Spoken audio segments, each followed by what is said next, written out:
श्रुतिस्मृतिपुराणानाम् आलयं करुणालयं नमामि भगवत्पाद ಶಂಕರಂ ಲೋಕಶಂಕರಂ.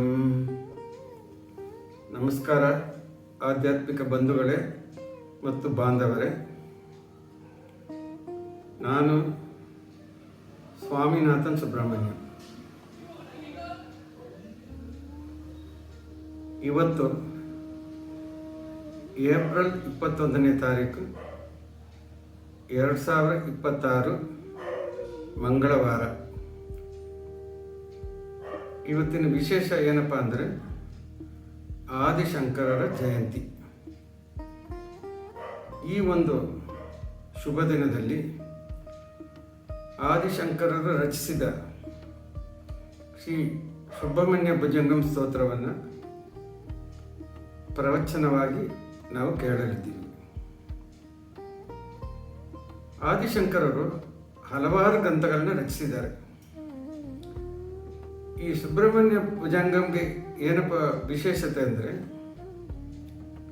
ಇದು ಪರಮಶಿವನ ನೇರ ಕಟ್ಟಳೆಯಿಂದ ರಚಿಸಲ್ಪಟ್ಟ ಒಂದು ಗ್ರಂಥ. ಈ ಒಂದು ಗ್ರಂಥ ರಚಿಸಲ್ಪಟ್ಟ ಕಾರಣ ಅದನ್ನು ನೋಡೋಣ. ಸಾವಿರಾರು ವರ್ಷಗಳ ಹಿಂದೆ ನಮ್ಮ ಸನಾತನ ಧರ್ಮ ಭಾರತದ ಆಧ್ಯಾತ್ಮಿಕ, ಸಾಂಸ್ಕೃತಿಕ ಮತ್ತು ಸಾಮಾಜಿಕ ಜೀವನದ ಬೆನ್ನೆಲುಬಾಗಿತ್ತು. ಆ ದಿನಗಳು ಸನಾತನ ಧರ್ಮದ ವೈಭವ ದಿನಗಳಾಗಿದ್ದವು. ಆ ಕಾಲವನ್ನು ನಾವು ಒಂದು ಸ್ವರ್ಣ ಯುಗ ಅಂತ ಕೂಡ ಹೇಳ್ಬೋದು. ಆದರೆ ಏನಾಯಿತು, ಕಾಲಕ್ರಮೇಣ ಈ ನಮ್ಮ ಸಂಸ್ಕೃತಿಯ ನಿಜವಾದ ತಳಹದಿಯನ್ನು ಜನರು ಸ್ವಲ್ಪವಾಗಿ ಮರೆಯತೊಡಗಿದ್ರು. ಮುಂದೆ ಬಂದ ಜನಗಳು ಕೂಡ ಇದನ್ನು ಅರಿಯೋಕ್ಕೆ ಪ್ರಯತ್ನ ಪಡಲಿಲ್ಲ. ಯಾರಿಗೂ ಲೋಕಪಿತ ಪರಮೇಶ್ವರ ಉಪದೇಶಿಸಿದ ವೇದಗಳ ವಾಸ್ತವ ತಾತ್ಪರ್ಯ ತಿಳಿದೇ ಹೋಯಿತು.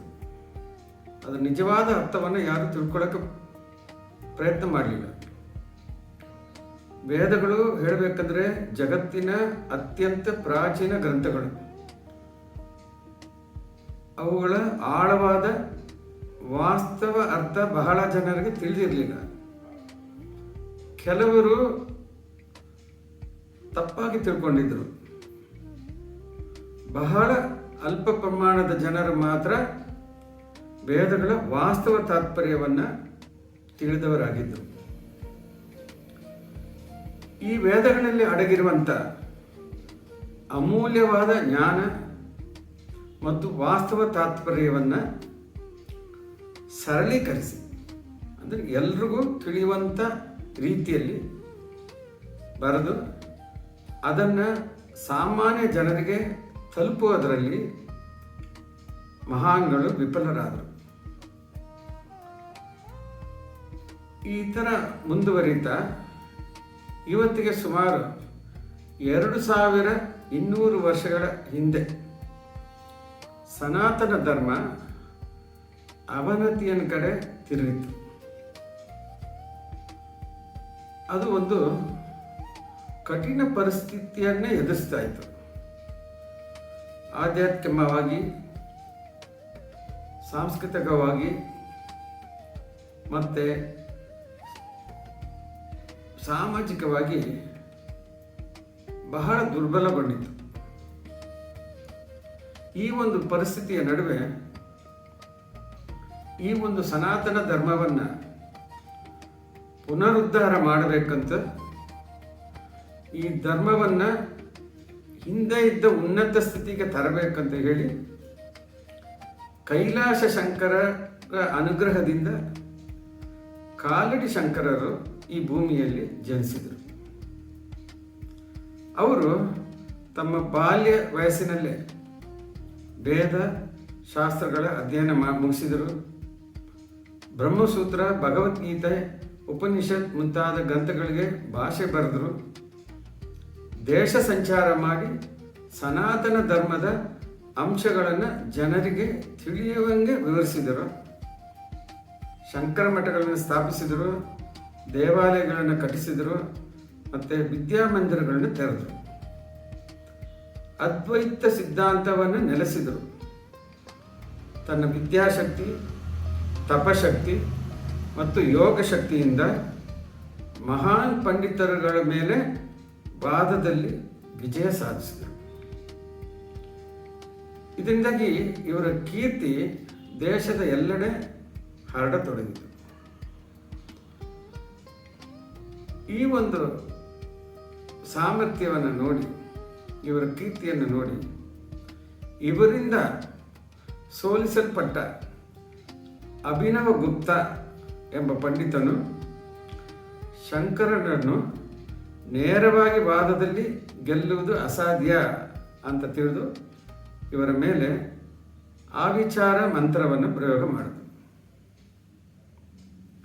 ಇದರಿಂದ ತೀರ ಹೊಟ್ಟೆ ನೋವಿಂದ ಶಂಕರರು ನರಳಿದರು. ಈ ಒಂದು ಕಾಯಿಲೆಯನ್ನು ನಿವಾರಿಸಿಕೊಳ್ಳಕ್ಕೆ ಅವರಿಗೆ ಶಕ್ತಿ ಇತ್ತು. ಅವರು ವೇದಗಳನ್ನೆಲ್ಲ ಕಲಿತವರು. ವೇದದಲ್ಲಿ ಒಂದು ಉಪವೇದ ಆಯುರ್ವೇದ. ಆ ಆಯುರ್ವೇದ ಗೊತ್ತಿದ್ದರೂ ಕೂಡ ಇವರು ಈ ಒಂದು ಕಾಯಿಲೆಯನ್ನು ಸರಿಪಡಿಸಿಕೊಳ್ಳೋಕ್ಕೆ ಪ್ರಯತ್ನ ಪಡಲಿಲ್ಲ. ಯಾಕಪ್ಪ ಅಂದರೆ ಇವರ ನಂಬಿಕೆ ಏನಪ್ಪ ಅಂದರೆ ಇದು ಕೂಡ ಪರಮೇಶ್ವರನ ಇಚ್ಛೆ. ಸುಖವನ್ನು ಕೊಡುವಂಥ ದೇವರೇ ಕಷ್ಟವನ್ನು ಕೊಡ್ತಾನೆ, ಎರಡನ್ನೂ ಸಮವಾಗಿ ನಾವು ನೋಡಬೇಕು ಅನ್ನೋಕ್ಕೋಸ್ಕರ ಅವರು ಅದನ್ನು ನಿವಾರಿಸಿಕೊಳ್ಳಕ್ಕೆ ಪ್ರಯತ್ನ ಪಡಲಿಲ್ಲ. ಈ ಒಂದು ಘಟನೆ ನಡೆದಾಗ ಶಂಕರರು ಗೋಕರ್ಣ ಕ್ಷೇತ್ರದಲ್ಲಿದ್ದರು. ಒಂದು ದಿನ ಅವರ ನಿದ್ದೆಯಲ್ಲಿ ಗೋಕರ್ಣೇಶ್ವರ ಕನಸಿನಲ್ಲಿ ಬಂದು, ನೀನು ಕೂಡಲೇ ಶ್ರೀ ಜಯಂತಿಪುರಂ ಅನ್ನುವ ತಿರುಚೆಂದೂರ್ ಕ್ಷೇತ್ರಕ್ಕೆ ಹೋಗು, ಅಲ್ಲಿ ನನ್ನ ಎರಡನೇ ಪುತ್ರ ಸುಬ್ರಹ್ಮಣ್ಯ ನೆಲೆಸಿದ್ದಾನೆ, ಅವನತ್ರ ಪ್ರಾರ್ಥನೆ ಮಾಡ್ಕೋ ಅಂತ ಹೇಳಿದರು. ಅಂದರೆ ಸಾಮಾನ್ಯ ಜನರಿಗೋಸ್ಕರ ಮಾನಸಿಕ ಮತ್ತು ದೈಹಿಕ ಕಾಯಿಲೆಗಳನ್ನು ನಿವಾರಿಸುವಂಥ ಒಂದು ಮಂತ್ರವನ್ನು ಶಂಕರರ ಬಾಯಿಂದನೇ ಬರಬೇಕು ಅನ್ನೋಕ್ಕೋಸ್ಕರ ಶಿವನ ಆಡಿದ ಆಟ ಇದು. ಶಂಕರರು ಎಚ್ಚರಗೊಂಡರು. ತಕ್ಷಣ ತಿರುಚೆಂದೂರ್ಗೆ ಹೊರಟು ಬಂದರು.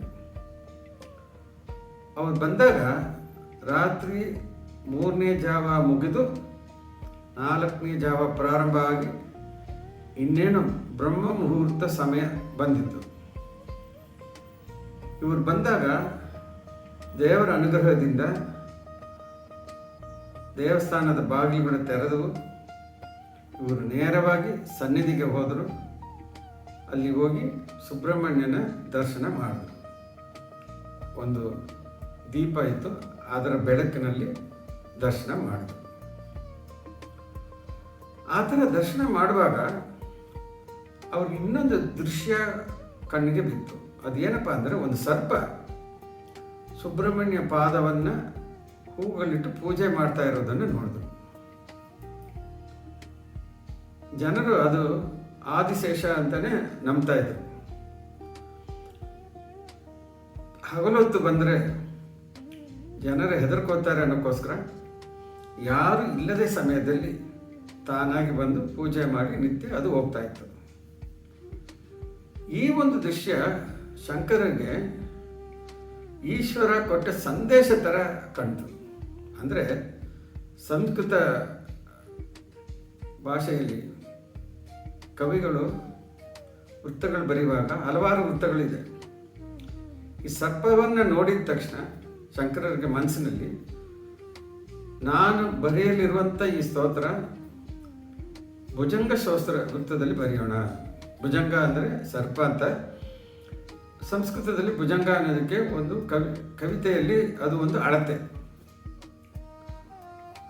4 ಪಾದಗಳಿರ್ತವೆ, ಪ್ರತಿಯೊಂದು ಪಾದಕ್ಕೆ 12 ಅಕ್ಷರಗಳು ಇರುವಂಥದ್ದು. ಭುಜಂಗ ಸ್ತೋತ್ರ ಮಾಡೋಣ ಅಂತ ಹೇಳಿ ತೀರ್ಮಾನ ಮಾಡಿದ್ರು. ಅದರಂತೆ 33 ಶ್ಲೋಕಗಳನ್ನು ಅವರು ರಚಿಸಿದರು. ಷಣ್ಮುಖನ ಬಗ್ಗೆ ಈ ಒಂದು ಭುಜಂಗ ಸ್ತೋತ್ರ ಇರೋದ್ರಿಂದ 3 ಮತ್ತು 3 ಎರಡೂ ಕೂಡಿ 6 ಬರಂಗ ಅವರು ರಚಿಸಿದರು.